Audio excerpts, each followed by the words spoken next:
अखेर समृद्धी मार्गाच्या project manager Shri Rana यांनी सुडावा येथील बाधित शेतकरी श्री व्यंकटराव देसाई यांच्या विहिरीशिवाय इतर मागण्या मान्य केल्याने व्यंकटराव देसाई यांनी त्यांना ताबा दिला. अनेक महिन्यापासून व्यंकटराव देसाई आपल्या न्याय हक्कासाठी लढत होते. अखेर प्रभारी तहसीलदार श्री गंगावाणी यांनी पुढाकार घेत व समृद्धी मार्ग यांच्यात मार्ग काढून शेतकऱ्यांचा मुआवजा, पाईपलाईन, गारदेवी मंदिराचा प्रश्न मार्गी लावला. केवळ विहिरीचा मुआवजाचा प्रश्न शिल्लक राहिला, तोही लवकरच निकाली काढू असे आश्वासित केल्याने त्यांनी ताबा दिला. यावेळी नायब तहसीलदार प्रशांत थारकर, मंडळाधिकारी KP शिंदे सह सर्व तलाठी मंडळ, सहाय्यक पोलीस निरीक्षक श्री सुशांत किनगे, फौजदार श्री मुखेडकर, श्री दारमोड यांची उपस्थिती होती. यावेळी मोठ्या संख्येनं या ठिकाणी बाधित शेतकऱ्यांची उपस्थिती होती. काय म्हणाले पाहूया.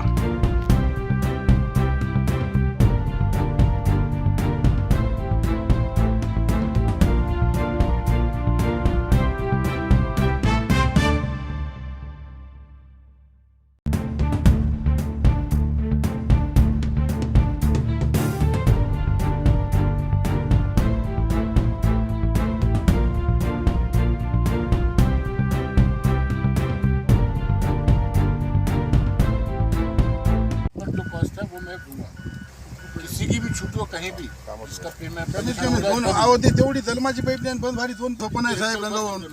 आज कोटेशन भरणे पानी आना खूप अवघड है साहब. एक एक्सीडेंट नीचे गई तुम्हारी सर आप निकाल गए तो इतना पैसा नहीं हमारे पास कि खोद के निकाल सकते. तुझ्या वावराचा उजवायचा प्रश्न केला मी उडी हाणली एरी मध्ये सांगालो तुम्हाला. मी कणकण तुम्हाला सांगालो, नाही तर मला नेऊ द्या जेल मध्ये घाला तुम्ही. बहुत सारे किसानों को स्पेशल रिक्वेस्ट में अप्रूवल लिया. साहब कुछ नहीं गड़बड़ हुआ. मैं बावड़ी नहीं इतने साहब के सामने ये करा तुमको. मैं ये बावड़ी में कूद लूंगा लेकिन बावड़ी नहीं बुझवा दूंगा तुमको. पानी चालू रखूंगा. इसके सामने बोल रहा है वो लगे तुम्हारे लोग आएंगे. मैं काम करने नहीं दूंगा एक.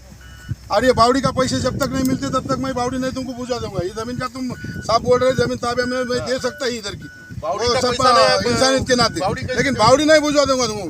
ये पैसे नहीं मिलते तब तक समझा 6 महीने लगो, 6 साल लगो, 6 साल लगो. मैंने मेरे पैसे दे दो, ये बावड़ी तुम ताबे में ले लो. पैसे चाले नहीं तुम मेरे को बलजबरी करेंगे. हाँ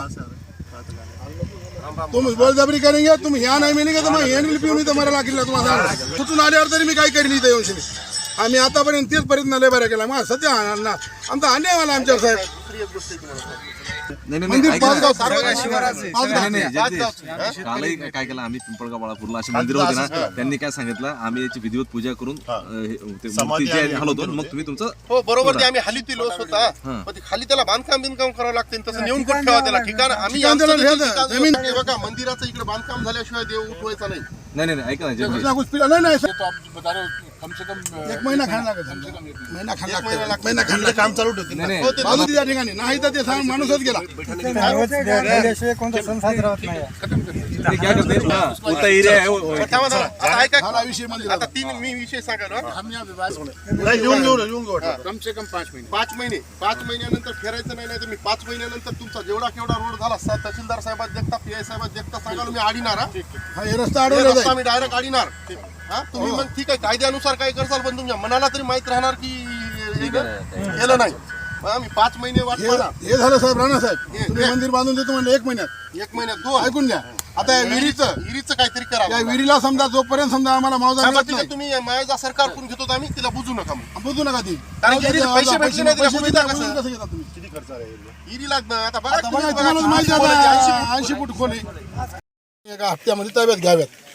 तर आजचं आमचे पूर्णेचे तहसीलदार साहेब गंगावणे साहेब, आमचे मित्र नायब तहसीलदार हे ना खारकर साहेब, आमचे सुडाळ्याचे PI किनगे साहेब, आमचे साहेब मुतखेडकर साहेब, आमचे पत्रकार बंधू आणि बाकीचे आलेले कंपनी आणि कार्लो कंपनीचे यावसाहेब मांटो कार्लो राठोड साहेब आमचे आणि गावातली मंडळी आणि शेतकरी पत्रकार बंधू. आमचं एक असं नियोजन इथं सगळ्याचं ठरलं. माझी 6 इंच पाईपलाईन गोदावरीहून आहे, पाईपलाईन आहे आणि ही त्यांनी मान्य केली आणि ती 6 इंची आहे आणि ती कोटेशन आहे, गंगेचं पाणी परवाना आहे. म्हणून त्यांनी सांगितलं की आम्ही ही 1 पटमधला तुम्हाला आम्ही करून कंपनी 6 महिन्यात 5 महिन्यात पैसे देतो. म्हणून ते आमचं एकमत झालं. गारदेवीचं मंदिर आहे, त्या मंदिरावर त्यांनी सांगितलं सगळ्याच्या साहेबाच्या समोर किंवा ते मंदिर आम्ही बाजूला करून स्थलांतरित करून 1 महिन्यामध्ये ती बाजूला करून देवीचं मंदिर प्रस्तावित करू. आम्ही जागा आम्ही स्वतः देऊ. दुसरा प्रश्न होता विहिरीचा, तिसरा विहिरी बांधकाम आहे, त्यांनी समजा नोट कॅपमध्ये घेऊन साहेबांना सांगितलं की याला आम्ही मार्गी लावून पंचनामा करून तुम्हाला देतो. आणि हे सगळे माझे मित्र आणि आम्ही सहकारी असल्यामुळं सगळ्याला आणि एक बुवा पुढील रस्ता व्हावा, विकास कामं व्हावे. विकासाला आमचा विरोध नाही, फक्त एवढंच आहे की जी गोष्ट वस्तुस्थिती आहे जमिनीची, समजा जी आज पोज आहे, पाण्याखाली जमीन आहे तर पाण्याखाली धरा, कोरडो वाटली तर कोरडो धरा, पण हे अन्याय झालेला आहे. ज्या ज्या शेतकऱ्याला असा अन्याय झाला असेल त्या शेतकऱ्यांसुद्धा बाबा आपल्या सहकार्याशी, आपल्या संबंधित तिथल्या कर्मचाऱ्याशी बोलून सुद्धा तोडगा हातात काढावा, सहकार्य करावं प्रशासनाला, हे मी त्या मताचा माणूस हो मी. म्हणून आज आमचं 1 मेला आले, 1 मेला सुट्टी असून सुद्धा सगळे कर्मचारी हजर राहिले. तर मी त्याचं आमच्या सुडाव नगरीमध्ये स्वागत करतो आणि पत्रकारातही करतो. मग आमचा जे बोललेले आहेत असा नक्की आम्हाला विश्वास आहे इतक्या साहेबांचे देखता की आमचं करतील आणि राहिलेल्या शेतकऱ्यांना सुद्धा न्याय नक्कीच मिळेल, अशी मी तुमचा सगळ्याचा एक आभार व्यक्त करतो. हे सगळ्याच्या तुम्ही समाधानी आहेत का?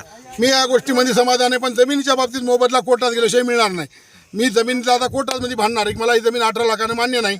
मी भिजवणी खाली जमीन धरावं माझी आणि भिजवणी खाली धरून मुआवजा द्यावा सरकारनं आता, म्हणून एवढी याच्यासाठी माझी कोर्टाची लढाई चालू राहणार आहे. देणार आहे फक्त विहिरीचा समजा राहणार, विहीर तेवढी समजा पाणी उपशिणार सध्या. मी त्याला सांगितले वा मी विहीर तुम्हाला सध्या नाही बुज देणार, त्या विहिरीचे तुम्ही तरी पैसे द्या, नाही तर गव्हर्नमेंटनं पैसे द्यावं, तर कॉर्लो कंपनीनं पैसे द्यावा तेवढ्या विहिरीचे आम्हाला. सध्या त्या अटीवर तुम्ही यांना ताबा द्यायला चालू